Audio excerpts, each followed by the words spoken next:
AC থেকে ডিসিতে রূপান্তর করব, রেকটিফায়ার কিন্তু পুরোপুরি ডিসিতে আসতে পারে না, যার ফলে এখানে ভোল্টেজ আপ ডাউন হচ্ছে। তো আমরা এখানে এই সমস্যার সমাধানের জন্য আমরা এখানে কিন্তু একটি ক্যাপাসিটর ইউজ করতে পারি।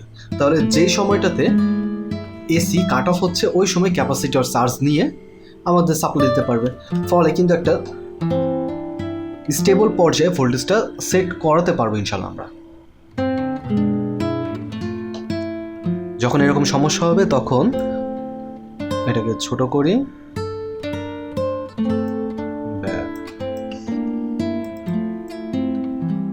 আচ্ছা এখানে এত বড় পার্ট দেওয়ার দরকার নেই, এই জন্য আমরা এটাকে ছোট করবো। কি হবে, মার্ক করব।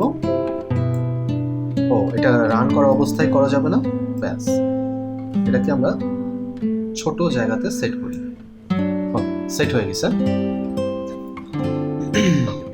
এবার যেহেতু আমরা এখানে একটা ভোল্টেজ মিটার রেখে দিই, আমরা যেহেতু এই জিনিসটা শিখতেছি, তো এরপর থেকে আমরা একটা ক্যাপাসিটর ইউজ করব। তো ক্যাপাসিটরটাকে আমরা চার্জ না দিয়ে সরাসরি আনি। এই যে ক্যাপাসিটর আছে, এখন সাব ক্যাটাগরির ভিতরে আমরা একটা হিট ক্যাপাসিটর ইউজ করবো, টেম্পারেচার রেডিয়াল ক্যাপাসিটর ইউজ করবো, জন্য এটা তাপমাত্রা না বাড়ে। ওকে, আমরা দেখছি টেম্পারেচার রেডিয়াল ক্যাপাসিটরের ভিতরে এখন আমরা কত ভোল্টের রেঞ্জের ভিতর ক্যাপাসিটরটা ইউজ করবো। যেহেতু ওখানে 5 ভোল্ট ডিসি আছে, তো আমরা 5 ভোল্টের একটা ক্যাপাসিটর ইউজ করতে পারি, 10 ভোল্টের, সরি। ওকে, একটা ক্যাপাসিটর ইউজ করলাম এবং এটাকে আমরা জাস্ট অ্যান্টি ক্লকওয়াইজ ঘুরাই নিলাম।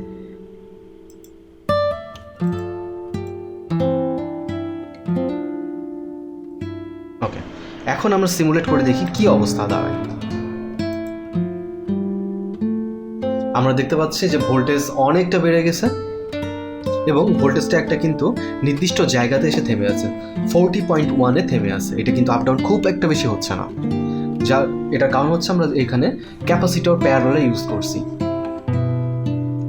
এখন আমরা কি করতে পারি, আমাদের তো 40 ভোল্ট 40 ভোল্ট তো দরকার নেই, তাহলে আমরা কি করতে পারি, আমরা ধরি আমাদের 12 ভোল্ট দরকার আউটপুট হিসেবে। তখন আমরা কি করব, আমরা সিম্পলি কিন্তু 7012 নামে যে আইসিটা আছে সেই আইসিটা ইউজ করতে পারি।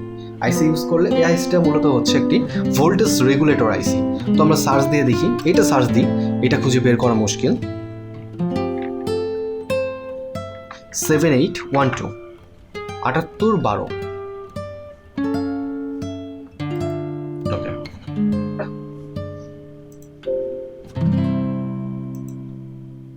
আমরা আগে সিমুলেশনটাকে থামাই, এরপর এখানে একটা আইসি সেট করি।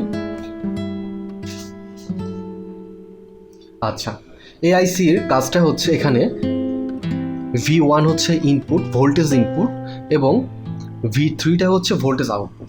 এখানে এই আইসির নাম্বারের শেষের যে ডিজিটটা আছে, শেষের 2 ডিজিট 1 2 মানে 12 ভোল্ট এর আউটপুট হিসাবে এখানে 12 ভোল্টকে পাঠাতে পারবো। তো আমরা এখানকার যে ইনপুটটা আছে, ইনপুটটাকে আমরা V1 এর সাথে কানেক্ট করি এবং গ্রাউন্ডের সাথে গ্রাউন্ডটাকে কানেক্ট করে দিই।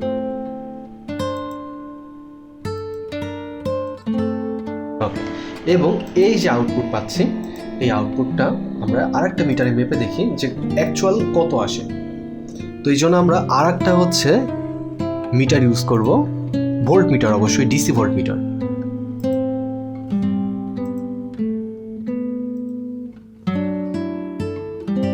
এইটা আমার হচ্ছে অ্যাকচুয়াল আউটপুট, আমরা যেটা চাচ্ছি। এবার আমি রান করে দেখি।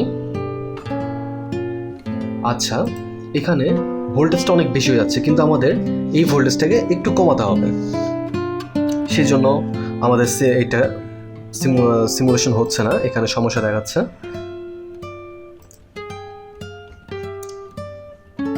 তাহলে আমরা একটা কাজ করতে পারি,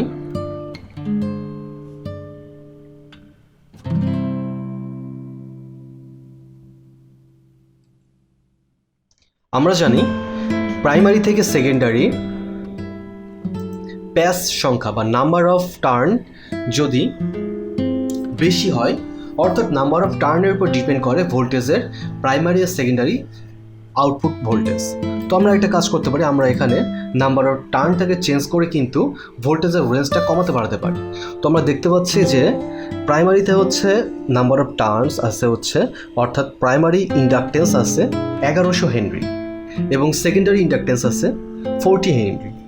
তো আমরা যদি এটাকে 60 হেনরি করি তখন দেখি আমাদের আউটপুট ভোল্টেজটা কত আসছে।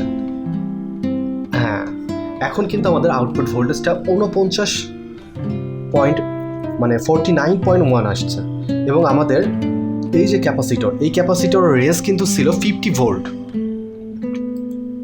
আমরা দেখি,